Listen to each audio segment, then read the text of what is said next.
Série Eventos Finais. Olá, tudo bem com você? Estamos de volta aqui com a nossa série Eventos Finais. Eu sou o pastor Michelson Borges, editor da revista Vida e Saúde, aqui na Casa Publicadora Brasileira. Estou acompanhado aqui novamente com meus amigos, colegas de trabalho, pastor Wellington Barbosa, pastor Márcio Nastrini, são editores da revista Ministério. O tema de hoje, as 7 últimas pragas. Eu quero começar aqui lendo na Bíblia, em Apocalipse, os capítulos, partes do Apocalipse 15 e também do capítulo 16, aqui pelo verso 5, diz assim: Depois dessas coisas, olhei e abriu-se no céu o santuário do tabernáculo do testemunho. E os 7 anjos que tinham os 7 flagelos saíram do santuário, vestidos de linho puro e resplandecente e cingidos à altura do peito, com os cintos de ouro. Então um dos 4 seres viventes deu aos 7 anjos 7 taças de ouro, cheias da ira de Deus, que vive para sempre, para todo sempre. O santuário se encheu de fumaça da glória de Deus e do seu poder, e ninguém podia entrar no santuário, enquanto não se cumprissem os 7 flagelos dos 7 anjos. Aí no capítulo 16, traz aqui os 7 flagelos, ou seja, as 7 pragas. O primeiro anjo foi e derramou a sua taça sobre a terra. Depois, no segundo flagelo, o segundo anjo derramou sua taça sobre o mar se torna sangue, depois os rios, lagos também se tornam sangue e assim por diante. Bem, o que a gente percebe já de início aqui, pastores, é que isso acontece no momento que o santuário se torna indisponível. É o que a gente chama de fechamento da porta da graça. Passou o tempo de graça, passou a oportunidade de aceitarmos o plano de Deus para a nossa salvação. Então, as pessoas que aceitaram esse plano estão salvas, O selamento ocorre também, enfim. Aqui nesse capítulo a gente vê também um flashback, É muito comum no Apocalipse esse tipo de coisa, De avançar a história e depois retroceder, Como, por exemplo, aqui no capítulo 15, começo dele fala: eu vi outro sinal no céu, grande, maravilhoso, 7 anjos que tinham 7 últimos flagelos. Depois, aqui no verso 3, ele diz assim, que esse povo, aí ele fala sobre os remidos, entoava o cântico de Moisés, o cântico do Cordeiro e tal. Aí no verso 5, que eu acabei de ler, diz: depois dessas coisas olhei. Ou seja, depois de ter visto essas coisas, ele viu outras, Algumas pessoas confundem, achando que o Apocalipse seria um relato linear, cronológico, mas é cheio desses 2 anos antes, 3 anos depois, tipo filme, Que avança e retrocede. Muito bem, só uma curiosidade. Agora, sobre as pragas especificamente, aqui desses 2 capítulos de Apocalipse, por que Deus vai derramar sobre a terra a semelhança do que aconteceu no Egito, lembra, naquele tempo, com o povo egípcio, o povo de Israel, libertação? Por que Deus vai novamente derramar flagelos sobre este planeta? Bom, as pragas, elas são os juízos de Deus. Quando nós pensamos em flagelos, pragas, aqui na nossa linguagem humana, é diferente, Porque a ira de Deus é o juízo de Deus. Então, quando diz que o santuário encheu-se de fumaça, é porque ali estava terminando o tempo da graça. E então, do santuário vieram as pragas, ou seja, os juízos de Deus, sobre aqueles que não acreditaram na Bíblia, em Jesus Cristo, no plano da salvação, e nem cultuaram e adoraram o Deus verdadeiro. Então, eles vão receber o juízo de Deus. A Bíblia chama isso de obra estranha a Deus. Em Isaías, Agora, 2 pontos importantes aqui que nós não podemos deixar assim passar. O primeiro ponto é: as pragas são literais ou simbólicas? E o segundo ponto é: elas são universais ou são locais? Então, as pragas são literais, principalmente as pragas, primeira, segunda, terceira, quarta, a 5ª praga, que cai sobre o trono da besta, elas são literais. Essa escuridão vai haver, essas úlceras malignas lá sobre o trono da besta, especificamente ali, sobre o Vaticano e etc. E sua cúpula vai haver. Agora, essas pragas não são universais, porque se fosse não precisaria a segunda. A primeira, que são chagas malignas, já mataria todos os ímpios. Então, o Apocalipse tem literalidade e simbologia. Nós não podemos literalizar o que é simbólico, nem simbologizar o que é literalidade. Porque esse é o perigo. Por exemplo, o milênio é literal. A volta de Jesus também. Não é profecia de um dia igual a um ano. A volta de Jesus, o novo céu, a nova terra, mas a linguagem simbólica. Isso acontece com as pragas.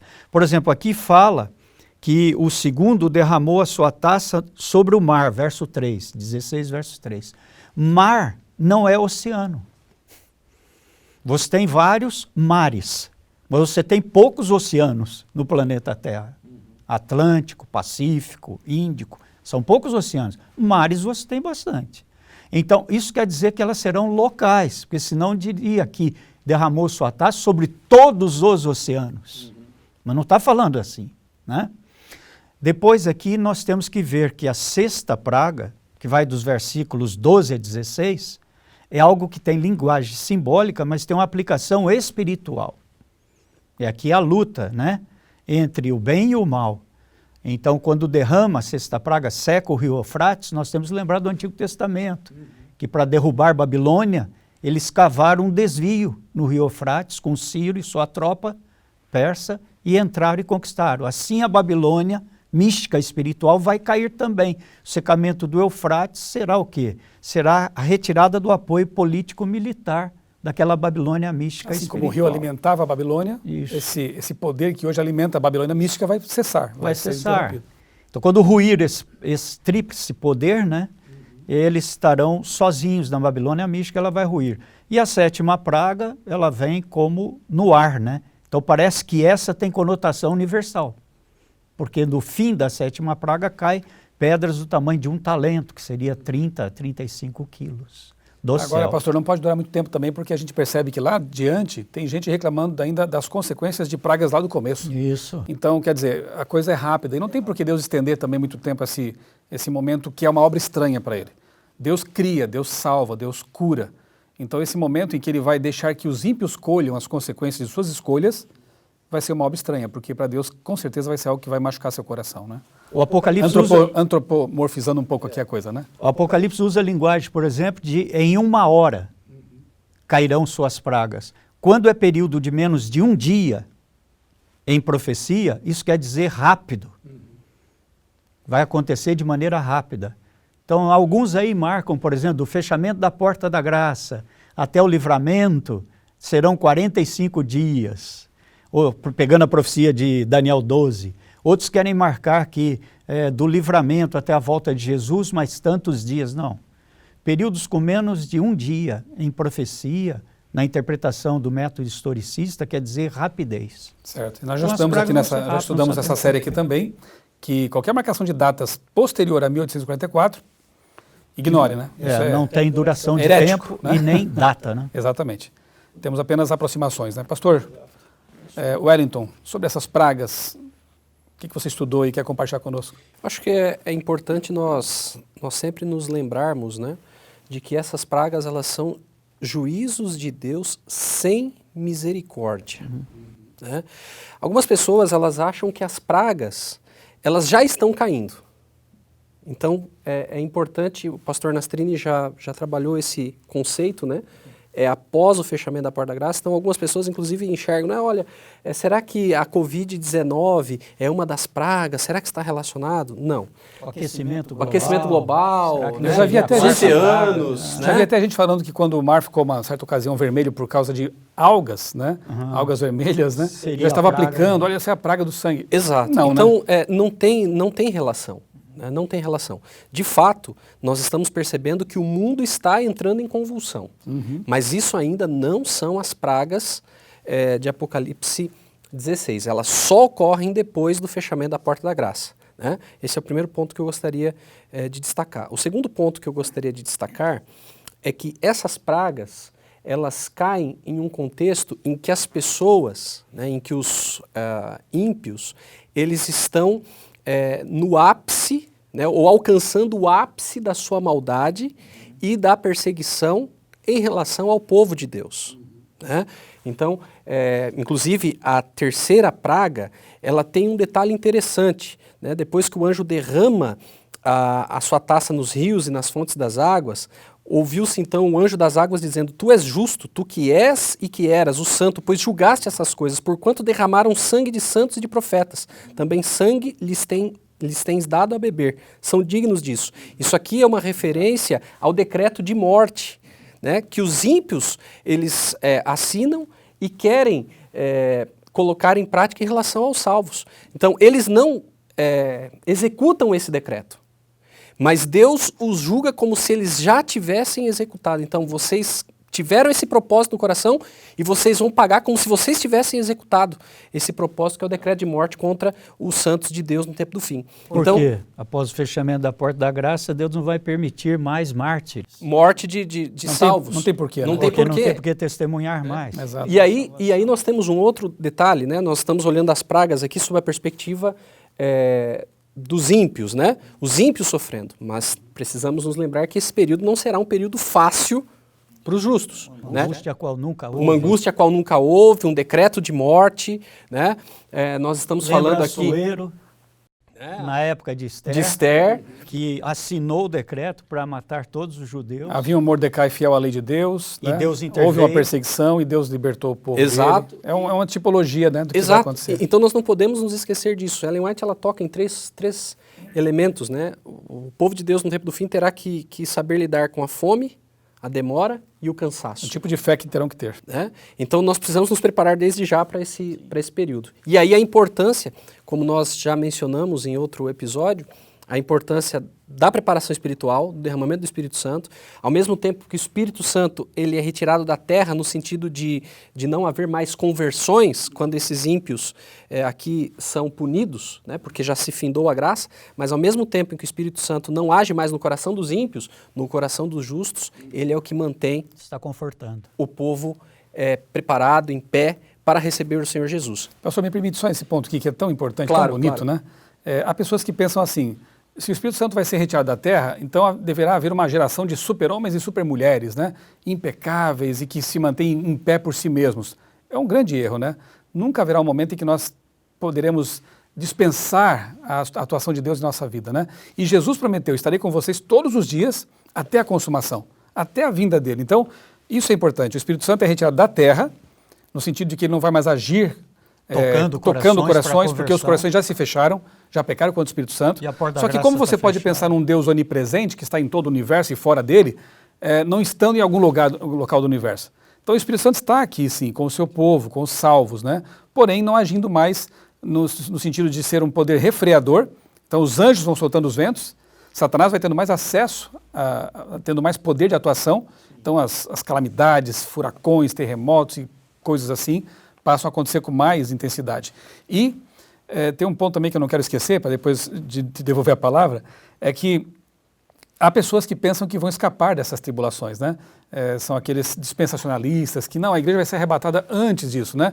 Olha, por que Deus vai tratar você de modo tão diferenciado dos mártires lá do tempo de Roma, por exemplo, né? Dos mártires que sofreram ao longo da história. Nós vamos passar pela tribulação, né? Só que a promessa de Deus é que seremos protegidos, habilitados a passar por isso. E o que eu acho muito bonito, né, nesse livro ela também diz, né, que a graça e o poder serão proporcionais, né? Talvez hoje, contemplando o futuro pelos olhos, as lentes do profeta, a gente possa pensar assim, eu não vou suportar tudo isso.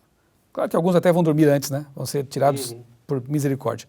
Mas aqueles que estarão lá, eu não vou suportar tudo isso. Sim, hoje, olhando para lá, você pode pensar assim. Mas quando estiver lá, você vai receber poder e graça para suportar. E aí, só complementando, né, existe um detalhe muito importante que o povo de Deus passa nesse período, que é um tempo de angústia especial, né, chamado o tempo de angústia de Jacó. Né?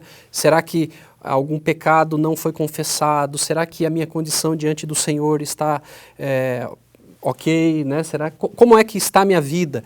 Então, essa preocupação, na verdade, é uma das grandes evidências de que o Espírito Santo está presente ali. Porque quando a gente se arroga de muita condição espiritual, já está tudo bem, é porque a gente não entendeu muito bem. Angústia, né?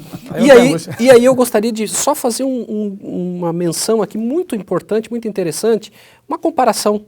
Né? Jesus, quando estava na cruz, ele clamou a Deus, Deus meu, por que me desamparaste? E nós sabemos que o Pai nunca desamparou. Ele não conseguia enxergar a presença do Pai em virtude da angústia que sentia.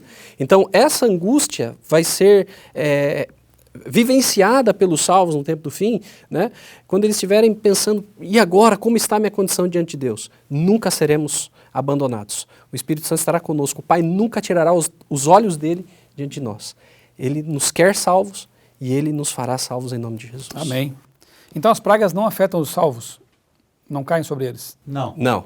Como aconteceu no Egito, né? Os que tinham lá a casa pintada com o sangue do cordeiro, não tiveram efeito nenhum negativo sobre eles, não houve praga sobre eles.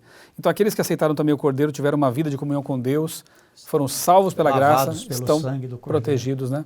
O pastor Wellington falou uma coisa interessante, né? Então agora é o momento de preparação para aquele tempo. O que temos que fazer então para nos preparar para enfrentar essa época tão probante? Olha, antes de responder a sua pergunta, eu gostaria de colocar aqui algo que também achei interessante. Muitas pessoas perguntam daquele momento em que a lei de Deus será aberta no céu. E Ellen White diz que o quarto mandamento terá uma auréola dourada sobre ele, né? Ao redor dele, e brilhará mais que outros. Então ela fala que é na quinta praga, o momento exato. Por que na quinta praga? Porque a quinta praga é sobre o trono da besta. E a besta foi quem mais enganou durante todo o tempo. Que adulterou a lei de Deus. Adulterou a lei, Daniel 7, aquela coisa toda. Então veja que importante isso.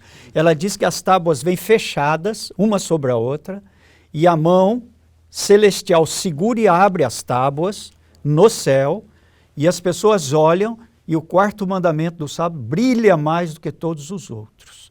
E nesse espanto já começa ali o problema pré-Armagedon, que é o verso 16 do capítulo 16. Porque as pessoas vão ver que foram enganadas e elas vão contra os seus líderes e as mesmas mãos que os aclamaram, aplaudiram e teceram elogios, agora tira a vida de muitos líderes.